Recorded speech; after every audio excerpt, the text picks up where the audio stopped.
Patriots aren't even practicing tomorrow, I don't think. I think they're off until Wednesday, which is kind of surprising. All right, here we go. All right. Hello and welcome to the PFF Q&A Mailbag. I'm Doug Kyed, joined as always by Ari Meirov and Brad Spielberger. Happy Labor Day, everyone. Guys, how are you doing today? We're doing good. The NFL season is here. We're kicking off on Thursday. Today happens to be my birthday, so that's even better. Happy birthday. Thank you. All the fantasy drafts are done with. So everything is lining up perfectly, and we cannot wait for that. Thursday, football is back. Let's go. It's the best birthday gift you can get, right? 100%. Absolutely. Well, let's kick it off with, I think, the biggest news of the weekend so far, Labor Day weekend, and that is that Dallas Cowboys right guard Zeke Martin tested positive for COVID. He's fully vaccinated, according to Michael Gelkin of the Dallas Morning News, but it does still seem like it's unlikely that he will be playing in Thursday's game. Mike McCarthy even said, yeah, he's not playing on Thursday. But, presumably if all of his symptoms were gone and then he had 2 consecutive negative tests 24 hours apart, then he could play Thursday. That seems really unlikely at this point. And this is really big news that they will be without Zeke Martin. Really one of the best players in the NFL. He will be replaced by Connor McGovern, Connor McGovern is a serviceable offensive lineman, but certainly not on Zeke Martin's level. And going to this game against the Tampa Bay Buccaneers, I personally think the Tampa Bay Buccaneers are probably going to be the best team in the NFL this season. So this is a really big hit for Dallas's, possible chances in this game, in the NFL kickoff game on Thursday night. Yeah, you're 100% right. I mean, just think about the Tampa Bay defensive line with Vita Vea and Ndamukong Suh is now back. Shaquille Barrett, Joe Tryon looked amazing in the preseason. Jason Pierre-Paul, all those guys are coming in. And now Dallas's best offensive lineman is out as well. That's just a brutal loss. And I think it's worth mentioning just, you kind of hit on the vaccine situation around the NFL. I think fans don't fully understand exactly what the protocols are, because I put out a tweet this morning with the rules and I found it surprising to see how many people were, confused by it. So let's just hit on it one more time. If you're unvaccinated and you're testing positive, you are out 10 days, no excuses. Mm-hmm. If you're vaccinated and you test positive, you just need to have no symptoms and then have 2 consecutive days of negative tests and you can come back. If you're a close contact and you're unvaccinated, you're out 10 days.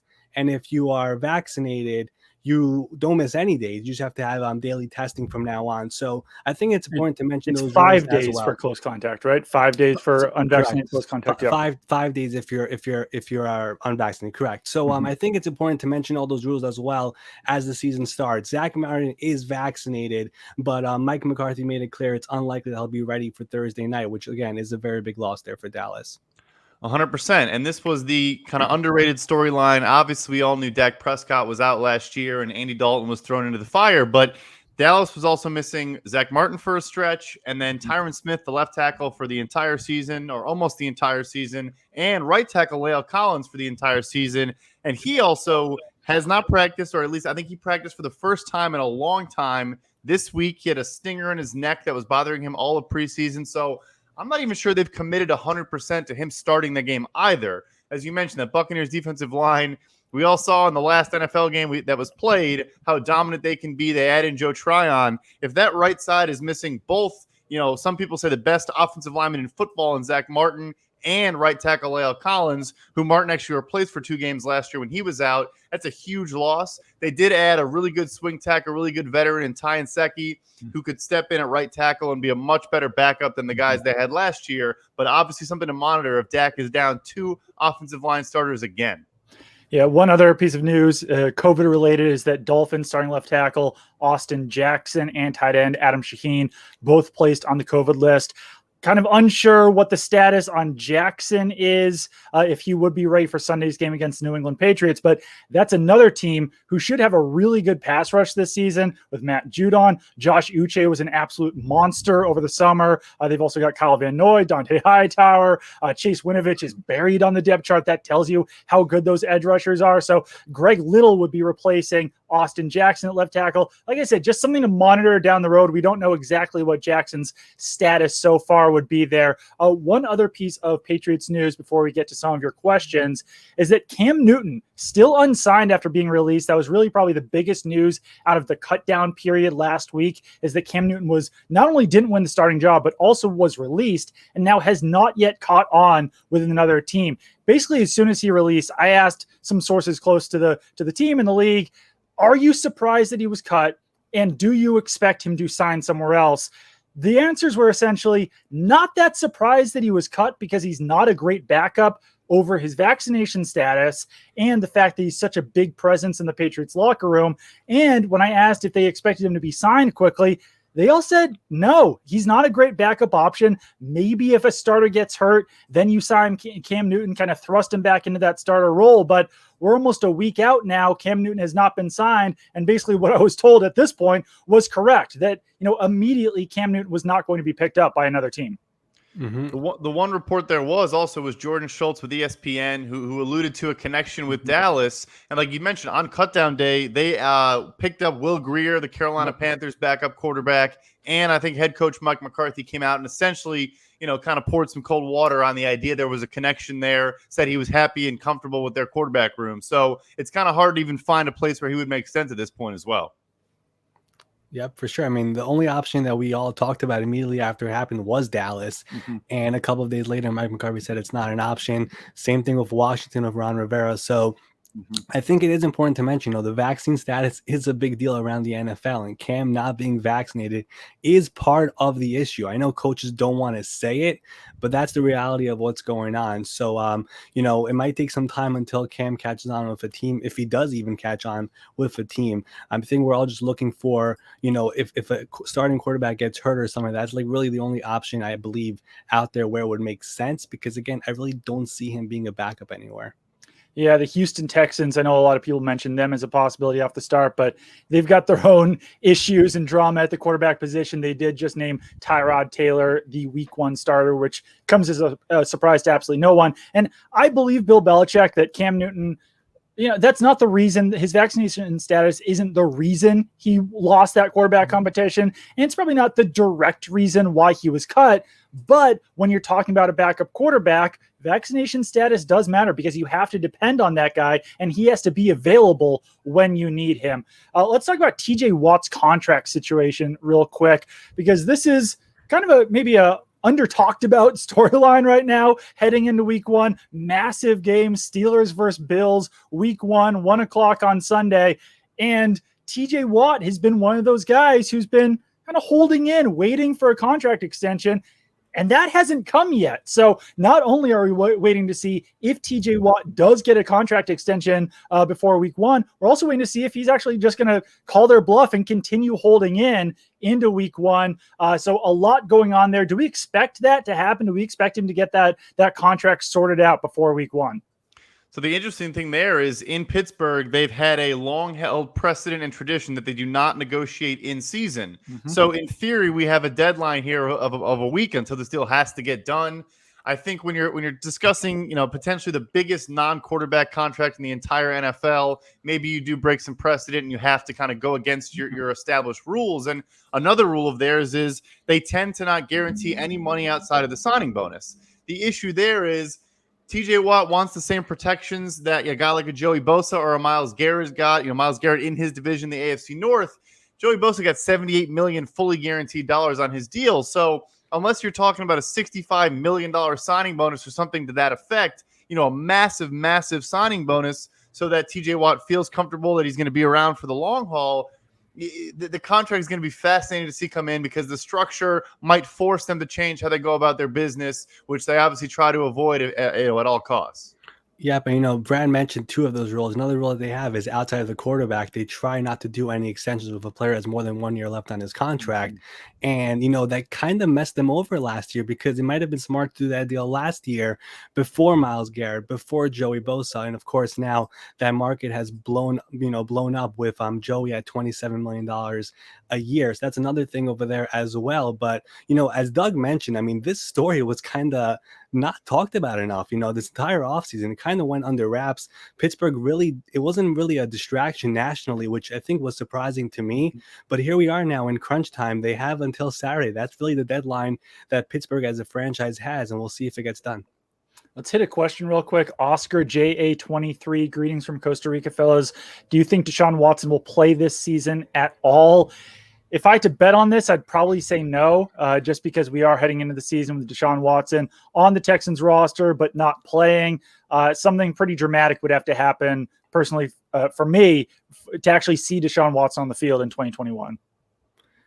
Yeah, I mean, I would tend to agree with you. Yeah, I mean, it would have to be something really dramatic. Again, the legal situation has to be cleared first. We've been saying this every single week, basically, and that's why the Texans are holding on to him on the 53-man roster. And the goal is to, pay him his $10 million this year, not trade him until there's full clarity. And then eventually, once all that happens, they'll be able to get the full maximum value they were able to get back in February when he requested that trade originally. So for now, don't expect anything until we get clarity there in the legal situation. Unless something crazy happens, we're not expecting anything to happen. Yeah, and I think there even could be, in theory, a maybe deadline trade. Maybe the situation is a little bit clearer. They still don't know the full resolution, but it's a little bit clearer, and a team says, we want to get him in the building and focus on 2022. I still don't think he takes a snap this season, regardless of where that may be. Brad, you had a report this weekend that Bryce Callahan is a player to monitor for a potential trade, or he would be a hot commodity if he was cut. What's the latest on Bryce Callahan at this point?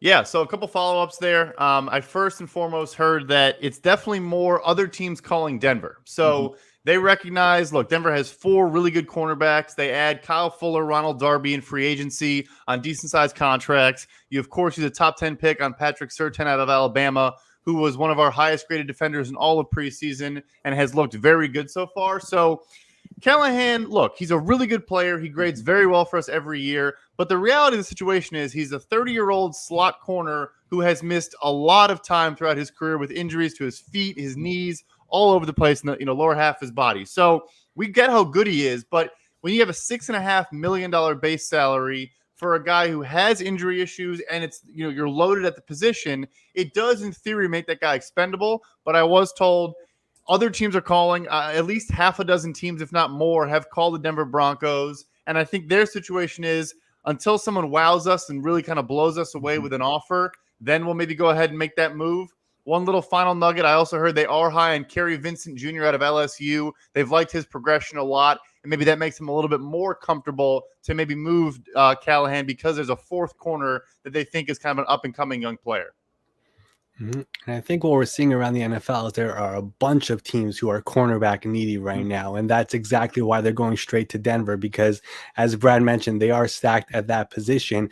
And, you mentioned Bryce is going to be 30 years old. He is in the final year of his contract. So it would make sense to give some calls there. But again, they play in a division that is pass happy with Kansas City, with Las Vegas, and Los Angeles, with the Chargers with Justin Herbert. So you could see a reason why they should keep him as well if they're not wowed by a trade offer. Yeah, speaking of teams being cornerback needy right now, it's kind of the opposite with wide receivers. I was talking to an agent this weekend who joked that he's going to teach his wide receiver how to play defensive back to get him a little bit more interest out there in the NFL. One final piece right here is that there was a couple of reports from the New York Daily News that Giants GM Dave Gettleman could potentially be on the hot seat. This doesn't come as a major surprise to me. And the Giants aren't expected to be overly competitive this season in the NFC East. I think that the Dallas Cowboys and Washington football team are kind of the leaders there in that division. So my biggest question here is what would have to happen for Dave Gettleman to not be on the hot seat this season and to continue riding it out. I think that a lot of it does depend on Daniel Jones. If Daniel Jones can have a good season, that I could see, them wanting to carry on with that power structure in New York. But if Daniel Jones struggles and if the Giants struggle with him, then yeah, like I said, this doesn't come as a massive surprise to me that Gettleman would be on the hot seat right now. No, I mean, 100%. I mean, listen, if you look back at Dave Gettleman's moves as Giants GM, first of all, he's had two picks of a head coach. He had Pat Shermer and he had Joe Judge. And if you look around at what he's done, I mean, Nate Solder contract was a disaster. Andrew Thomas being picked number 4 when there were 3 other left tackles available who have played much better so far.